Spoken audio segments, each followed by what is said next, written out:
Hi everyone! Tinatanong mo ba kung saan patutungo ang iyong buhay at naghahanap ka kung saan makikita ito sa Biblia? Well, let's find hope and direction in the pages of Luke's Gospel. Para sa mabuhang buhay, tayo na po't magkapet pandesal.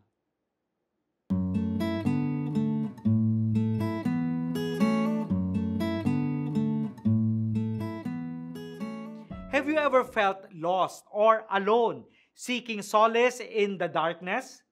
Luke's Gospel provides a reliable account of the life and ministry of Jesus, grounded in eyewitness testimonies.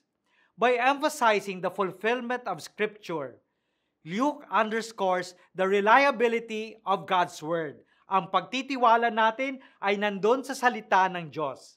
The Gospel demonstrates how Jesus, the long-awaited Messiah, fulfills the prophecies and expectations of the Old Testament.